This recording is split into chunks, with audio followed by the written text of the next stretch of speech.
All right. A little warning. I am still kind of sick.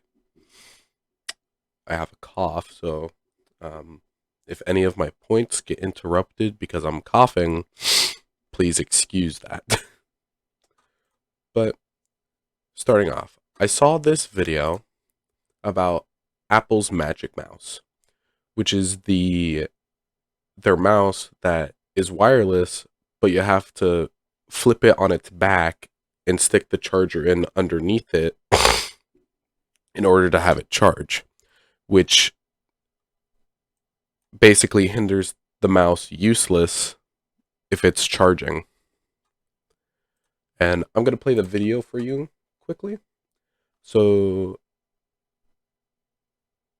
the video's saying that it's a brilliant design for what Apple is trying to do.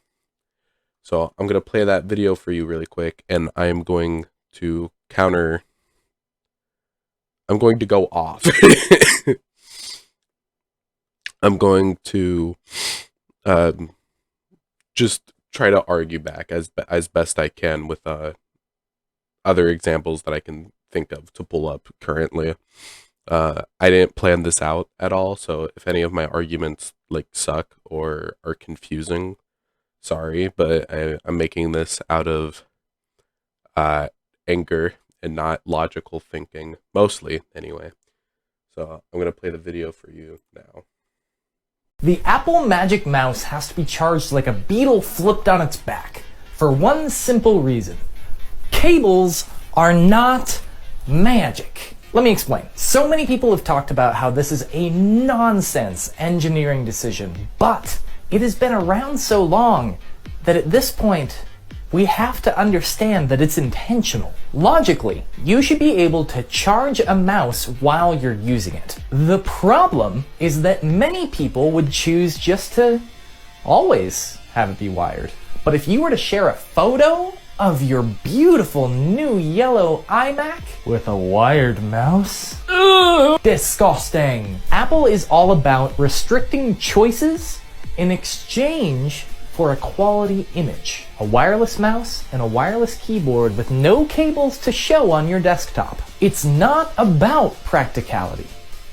It's about magic.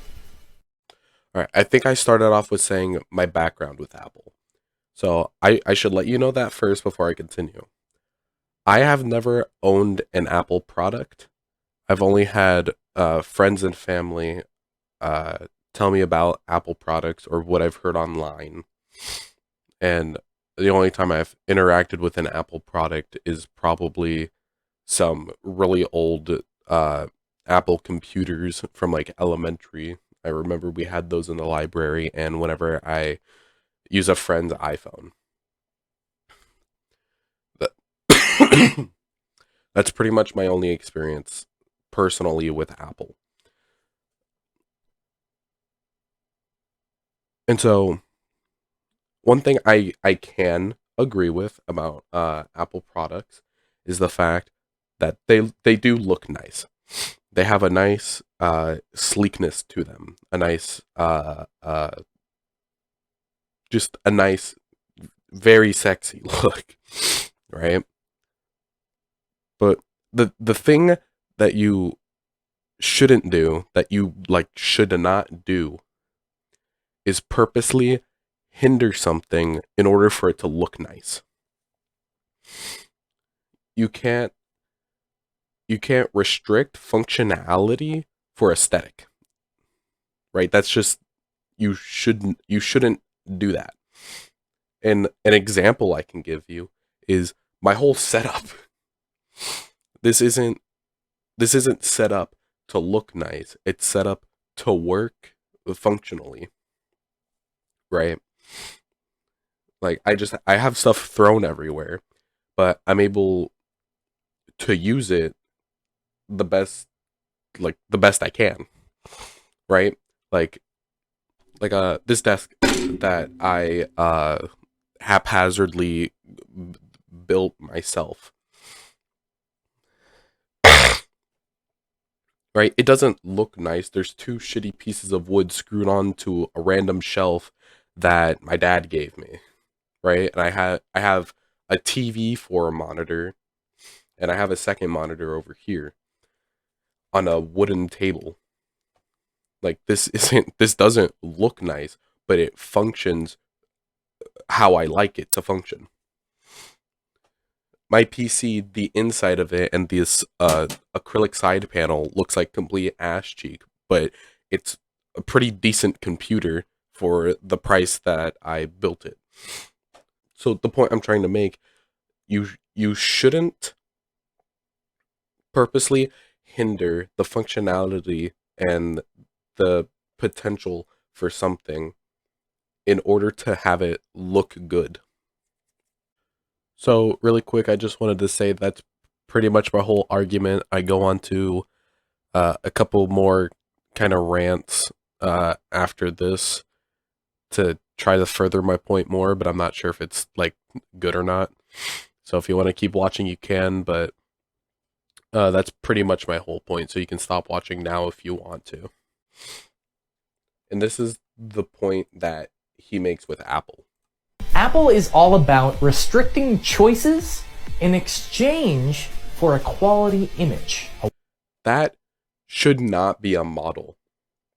You should be, I don't think, if you're trying to sell something, I don't think it should look like complete ass cheek, but function perfectly, because people won't want that. You got to meet somewhere in the middle. You can't have something that looks amazing, but performs like booty cheek. Like, you could have a game that looks amazing, but if it sucks, no one is going to play it. But then again, if you have a game that is the most perfect game, other than the fact that it looks bad, not many people are going to play it. So you got to be somewhere in the middle. Apple, it has the look, but I don't think it has the functionality. Especially with their mouse. There's a point he makes where people are going to prefer to have their mouse plugged in the whole time, which is perfectly acceptable. You can have it plugged in sometimes, not have it plugged in at all, and have it plugged in all the time. That doesn't matter if you're the one using it. It's your own personal preference. But what he says is, what was it? Here? Problem is that many charge a mouse while you're using it. The problem is that many people would choose just to always have it be wired. But if you were to share a photo of your beautiful new yellow iMac with a wired mouse, Here's a problem with that. Yeah, the problem being you're buying a yellow iMac. Who the fuck buying a yellow iMac? The majority of mouses that people own are wired anyway. So even if you do have a nice, sleek Apple setup, wireless keyboard, wireless mouse, one cord hanging out of the back of your monitor, the logical thing to do is, if you're going to take a picture of it, is unplug the mouse. Why would you take a picture of your like nice sleek setup with, like, you would think about that. You would go, maybe I should unplug my mouse to make it look better. Like, it's just a logical thing. You can't use that as an argument because it's not a logical argument. But it also just comes down to preference. And another point he makes is they're purposely hindering choice, right? And the functionality of the mouse for it to look good. But in order for you to charge it, you need to flip it over on its back and plug it in while it's upside down. That doesn't look good, now does it? You can see it here.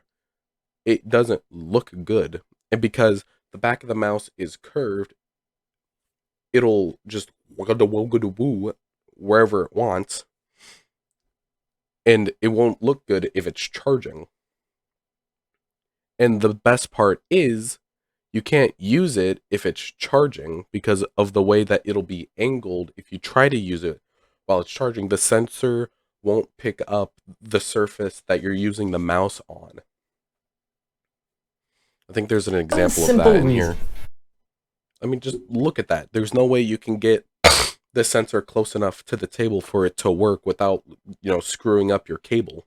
And this is the problem that a lot of people have with Apple. Looks good, but they purposely hinder their items for either more money or to get that certain look. Take the new iPhones, for example, where they're shipping just the iPhone and no accessories to cut down on, waste and cost or whatever they were saying. But then you sell the accessories that would regularly come with your iPhone separately, only to cause more waste because they're not pre-included, and essentially almost increasing the price because you have to get those accessories in order to use your iPhone, like the charger. In fact, I think I saw a video somewhere where there was like plastic used in it. Um, there's this YouTube channel I follow, um, Winter Garden, I think is how you say it. Where he's building. He made a marble machine that plays music with marbles, right? And at one point, when he finished it, he wanted to make another one that both looks better but also performs better. And the problem that he's been having making this is that he's he's putting aesthetic in a bigger priority than uh, the functionality. And the problem with that is that even when he learns this mistake, he puts them at the same level, which then he continues to find out isn't working. So he has to start sacrificing the aesthetic for the functionality, which is, I don't blame him. That would be a big problem for anyone, when you're making something, you want it to look good, but also to work. But if it's not working, but it looks good, then there is no point. If it looks good, cool. But if it doesn't work, then what's the point? He uses an example from Elon Musk talking about their ship. I forgot what it was called. I'm not gonna play the video here. You guys can go watch that for yourself if you want to. Fighting this fight, between looks and mechanics. It's all this eternal war between the artist and the engineer. I'm playing both sides and I'm losing on both sides, basically. While the machine is made up of all these arms, the mechanics is really the foundation for everything else. If the marbles get stuck or if they fall out of the machine, nothing else really matters, like Metallica once said. And right there is exactly why um, The Apple this dude's argument for the Apple mouse actually being brilliant is wrong, because you are purposely hindering the performance and the mechanics of the mouse for the looks. And that's never something you should do. You should either meet in the middle or figure out another way. By doing this, you're putting looks above the mechanics. And you can't do that, because then people are going to want your product, which is a good thing, but then they're going to be unhappy with it. And the thing is that with people that are with Apple, typically they will stick with it just because they want to. So they live with this troublesome mouse, Apple. And that is also another problem I have with a lot of people that use Apple, is they stick with Apple because they know Apple. And the problem with that is that you're not trying anything else. Now, you can use the same argument against me since I haven't necessarily tried many Apple products, but from what I've seen and what I've heard, I don't think I want to. I don't even know where I am anymore. There's also the thing going on with the right to repair, which is another thing that Apple is doing, where they're purposely uh, hindering people's choices in order for people to have to go through them to get their stuff fixed or to get it replaced completely, costing the customer more money and earning Apple more money. So they are actively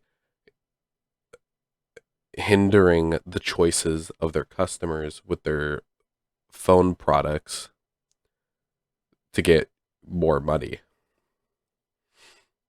There was a video I saw where a person took apart an iPhone 13 and just the two phones and then switched certain components in both of the phones. And the phone did not like that, and the purposely hindered things in the phone because certain thing the inside of the phone was switched around. And it shouldn't matter because it's the exact same component that was put into the phone, which is why this whole right to repair thing is happening, so that it's because it's just better all around. You have people spending less money. You have a better phone that works better and can be repaired easily to make less waste. And then your company also looks even better than it did before. And the only thing that you would be losing out on is a little extra money, which is unfortunately what a lot of people and a lot of companies think about, is how much extra money can we get out of one thing, even if it purposely hinders the product. And you can take light bulbs, for example. There was this video by, God, I don't know how to say his name, Veritasium, Derek Muller. And he made a video. I'm pretty sure it was called Why We Can't Have Nice Things. And it was about how, like, a long time ago, when light bulbs were first made, uh, people were finding new ways to make the light bulbs last longer. You know, shine brighter, last longer, use less electricity, so it was more efficient, right? All good things for a light bulb. Have it last longer, have it more efficient, using less energy, causing less carbon emission.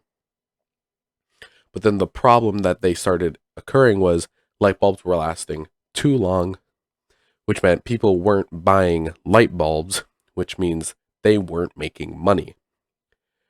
And that's where this is a whole different argument about money and how the economy is the reason why we can't have nice things, is because if you make something that's too nice and that lasts forever, there's no market for it, which means there's no money being made from it. And that's the one thing that most people want, is money. So they start hindering the performance of light bulbs in order for people to go out to buy more light bulbs. That way, they actually have a. And now the problem with that is that now you're producing more waste, but you're making more money. So, hey, it's a win for the company. That's the problem with a lot of things. You're purposely hindering something making its lifespan less, trying making it look good, trying to get more money instead of prioritizing the things that should matter, like waste for the planet. You know, making less waste or using less energy, having a less carbon footprint, or just having the functionality of something working amazingly, like a light bulb. The purpose of a light bulb being to make light, or in some cases, make heat. The problem is most companies are money hungry, and the problem with most companies is that they purposely hinder something so they can make more money. And now this doesn't necessarily make sense in terms of the mouse, but Apple as a whole is doing that. Now, I am going to have to go soon to edit this video quickly because my internet may be shut off soon. Uh, so I'm just going to have to leave this here and hope that my points were good enough. So, goodbye.